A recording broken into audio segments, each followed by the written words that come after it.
ಬೆಸ್ಬಿರಿ department. Time 1:15.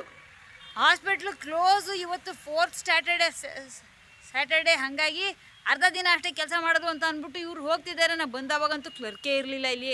ಈ Ravi doctor ಇವರು ಹಂಗಂತ ನನಗೆ ಡೈಲಾಗ್ ಕೊಟ್ಟರು, ಕ್ಲೋಸ್ ಮಾಡ್ತಿದ್ದೀವಿ, ನೀವು ಇನ್ನೊಂದು ಯಾವತ್ತೋ ದಿನ ಬರಬೇಕಂತೆ, ನೆಕ್ಸ್ಟ್ ವರ್ಕಿಂಗ್ ಡೇ. ಅಸಿಸ್ಟೆಂಟ್ ಡೈರೆಕ್ಟ್ರಿಗೆ ಅಡ್ರೆಸ್ ಮಾಡಿ ಬರೆದಿರೋದು. ಇದಕ್ಕೆ ಸೀಲ್ ಇಲ್ಲ, ಸೈನ್ ಇಲ್ಲ. ಸೋಮವಾರ ಬನ್ನಿ ಅಂತಲೇ ಬರೆದ್ಬಿಡಿ ಇದ್ರ ಮೇಲೆ. ಹಾಂ ರವಿ ಡಾಕ್ಟ್ರೇ, ಹಾಂ ಇಲ್ಲಿ ನೋಡ್ರಿ, ಇವರೆಲ್ಲ ಆ್ಯಂಬುಲೆನ್ಸ್ಗಳು ನಿಂತ್ಕೊಂಡು ಎಲ್ಲ ಮನೆಗೆ ಹೋಗಿ ಗೇಟ್ನೇ ಕ್ಲೋಸ್ ಮಾಡ್ತಾರೆ ಇನ್ನೊಂದು ಸ್ವಲ್ಪ ಹೊತ್ತಿಗೆ. ಈ ಸೀಮೆ ಕೆಲಸ ಮಾಡ್ತವೆ ಇವು ಕಂಡ್ರ. ಇವು ಏನಂತಾರೆ, ಪಬ್ಲಿಕ್ ಸೆಕ್ಟರ್ ನೋಡ್ಕೊಳ್ಳಿ. ಏನಪ್ಪ ಹೋಣ, ಕ್ಲರ್ಕ್ ಯಾಕಿರಲಿಲ್ಲ ನಾ ಬಂದಾಗ? ಕ್ಲರ್ಕ್ ಎಲ್ಲಿಗೆ ಹೋಗಿದ್ದ? ಕ್ಲರ್ಕ್ ಅಂತೂ ಇರಲೇಬೇಕಾಗಿತ್ತಲ್ಲಪ್ಪ. ಮಾತಾಡೋದಿಲ್ಲ ಯಾಕೆ? ಕ್ಲರ್ಕ್ ಎಲ್ಲ ದೇವ್ರೆ. ಆ ಡಾಕ್ಟರ್ ರವಿ ಅನ್ನೋರು ಕ್ಲರ್ಕ್ ಇಲ್ಲ ಅಂತ ಡೈಲಾಗ್ ಹೊಡೆದೋಲ್ತಾರೆ.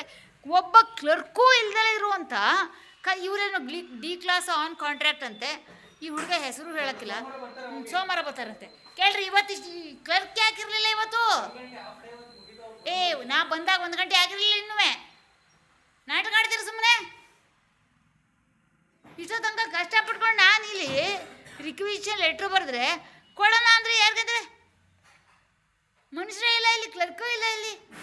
ಪಕ್ಕದಲ್ಲಿ ಫಂಕ್ಷನ್ ನಡೀತಾ ಇದೆ, ನಾನು ಎಮ್ ಎಲ್ ಎಗಳು ಬಂದವ್ರೆ. ಹಾಗಾಗಿ ಕ್ಲರ್ಕ್ಗಳು ಹೋಗೋರು ಅಲ್ಲಿಗೆ, ಹಳೆ ಬಿದ್ದು ಅಂತನ ಅರ್ಥ. ಅಸಿಸ್ಟೆಂಟ್ ಡೈರೆಕ್ಟ್ರು ಹೋಗಿರ್ಬೋದು ಅಲ್ಲಿಗೆ. ಹೋಗಿ ನೋಡ್ತೀನಿ ಇರ್ರಿ ಯಾರ್ಯಾರು ಸಿಗ್ತಾರೆ ಆ ಫಂಕ್ಷನಲ್ಲಿ. ಪಕ್ಕದಲ್ಲಿ ಶಿಕ್ಷಣ ಭವನದಲ್ಲಿ ಅರಕಲಗೂಡು.